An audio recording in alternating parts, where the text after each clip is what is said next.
तो कुल मिला के लगभग 14 से 15 लाख पॉपुलेशन जो है उसके लिए एक सीट रिजर्व, और दूसरी तरफ आपने 1,65,000 जो पॉपुलेशन है, जो इनके पास डाटा है लगभग 42,000 फैमिलीज जो डाटा है इनके पास पीओजे के अपने वैली माइग्रेंट्स का, उनके लिए आप 2 सीटें, आप 3। आम आदमी पार्टी ने जम्मू कश्मीर पुनर्गठन अधिनियम संशोधन 2023 के तहत कश्मीरी विस्थापितों की तुलना में पाकिस्तान अधिकृत जम्मू और कश्मीर के लोगों के साथ अन्याय करने का आरोप लगाया है। जम्मू में आयोजित एक पत्रकार वार्ता में आम आदमी पार्टी की जम्मू कश्मीर इकाई के सह अध्यक्ष ओम प्रकाश खजूरिया ने कहा कि केंद्र सरकार द्वारा संसद में जम्मू कश्मीर पुनर्गठन अधिनियम संशोधन 2023 के तहत कश्मीरी विस्थापितों के लिए विधानसभा की 2 सीटें आरक्षित की गई हैं और पीओजेके के विस्थापितों के लिए 1, जबकि कश्मीरी विस्थापितों की जनसंख्या 1,65,000 है और पाकिस्तान अधिकृत जम्मू और कश्मीर के लोगों की जनसंख्या 14 है। उन्होंने कहा कि पाकिस्तान अधिकृत जम्मू और कश्मीर के लोगों की जनसंख्या के हिसाब से विधानसभा में कम से कम 8 सीटें होनी चाहिए थी, पर ऐसा नहीं किया गया, जिसका आम आदमी पार्टी विरोध करती है और आने वाले दिनों में वह इस मुद्दे पर केंद्र सरकार के खिलाफ हल्ला बोल करेंगे। एक जम्मू कश्मीर रीऑर्गेनाइजेशन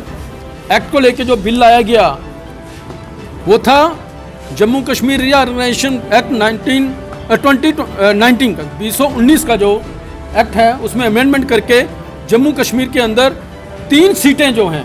3 सीटें एलजी द्वारा नॉमिनेट की जाएंगी। उसमें 2 सीटें जो वैली माइग्रेंट्स के लिए और 1 सीट पीओजे के विस्थापितों के लिए नॉमिनेशन है उसमें प्रावधान। पर सबसे बड़ी हैरानगी की बात यह है कि उसमें जब हम बात करें पीओजे के विस्थापितों की, अगर हम पॉपुलेशन की बात करें तो 22 अक्टूबर 1947 से जो एक माइग्रेशन हुई, एक फोर्सिबल माइग्रेशन हुई, जिसमें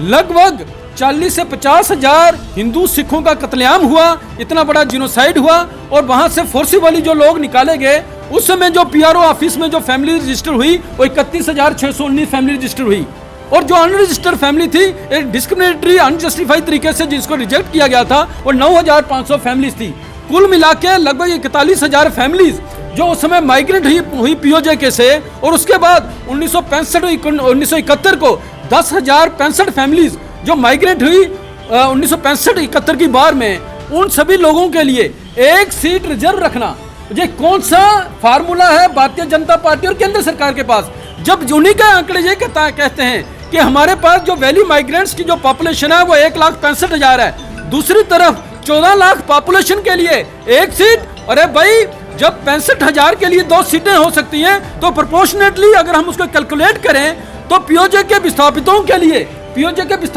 8 से 9 सीटें हैं। दूसरी तरफ पार्लियामेंट्री स्टैंडिंग कमेटी की जो रिपोर्ट है वो 2014 की जो 183rd रिपोर्ट है, वो ये रिकमेंड करती है कि पीओजे के विस्थापितों के लिए 8 सीटें, मिनिमम 8 सीटें रिजर्व रखी जाए जम्मू कश्मीर की असेंबली में। उसी को मद्देनजर रखते हुए जम्मू कश्मीर असेंबली के अंदर जब रीऑर्गेनाइजेशन एक्ट लाया गया, उसमें टोटल जो सीटें जम्मू कश्मीर असेंबली की 114 कर दी गई। 114 में से 90 पे विधानसभा के चुनाव होंगे और 24 सीटें रिजर्व रखी गई पीओजे के विस्थापितों के लिए। बट ये अनजस्टिफाइड तरीके से मुझे नहीं समझ आती कि केंद्र के पास, होम मिनिस्ट्री के पास कौन सा एक्सपर्ट लोग बैठे हुए हैं, कौन से इंटेलेक्चुअल लोग बैठे हुए हैं जिनके पास डाटा सामने है 1,65,000 की पॉपुलेशन के ऊपर 2 सीटें और 14 लाख की पॉपुलेशन के ऊपर 1 सीट। ये कौन से फार्मूले के साथ ये केंद्र जम्मू कश्मीर के अंदर रूल कर रहा है। दूसरी बड़ी बात यह है, यही फार्मूला लेके आने वाले दिनों में आप देख लीजिएगा, देश को ये गृह मंत्री और प्रधानमंत्री बताएंगे कि जम्मू कश्मीर के अंदर after the abrogation of article 370 एक बड़ा बदलाव हुआ। बदलाव ये हो रहा है, आपके सामने है। लिहाजा आम आदमी पार्टी का ये मानना है कि ये एक गलत अनजस्टिफाइड तरीके से एक इतनी बड़ी सेक्शन को आप डिप्राइव ऑफ सेक्शन को आप इस तरीके से इग्नोर कर रहे हैं। आम आदमी पार्टी सहन नहीं करेगी। आम आदमी पार्टी जितने भी विस्थापित जहां